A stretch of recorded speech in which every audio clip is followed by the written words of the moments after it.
মহত্ব বরত্ব প্রকাশ করা। 3 নম্বর হলো আল্লাহ তাআলার শুকরিয়া আদায় করা। হে আল্লাহ, আপনি আমাদেরকে স্বৈর শাসনের পক্ষ থেকে, জুলুম নির্যাতন থেকে, অনেক জুলুম নির্যাতন আমরা সহ্য করেছি, অনেক মা বোনের ইজ্জত আমাদের লুণ্ঠিত হয়ে গেছে, অনেক ভাই আমাদের শহীদ হয়ে গেছে, অনেক দিনই ভাই আমাদের শহীদ হয়ে গেছে। এমনও কত ভাই আছে যাদেরকে আমরা এখনো পর্যন্ত খুঁজে পাই নাই। এমন ভাইগুলোর রক্তের বিনিময়ে, জীবনের বিনিময়ে হে আল্লাহ তুমি আমাদেরকে স্বাধীনতা দিয়েছ। আয় আল্লাহ, আমরা তোমার শুকরিয়া আদায় করি, আমরা তোমার শুকরিয়া আদায় করি।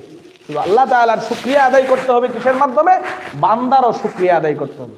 যে আমরা যেই সমস্ত বান্দাদের উসিলা করিয়া যে আমরা স্বাধীনতা পেলাম, ৭১-এ ২৪-এ যাদের উসিলা করে, যাদের রক্তের বিনিময়ে আমরা পেলাম, তাদেরও শুকরিয়া আদায় করতে হবে, তাদের জন্য কি করতে হবে? দোয়া করতে হবে।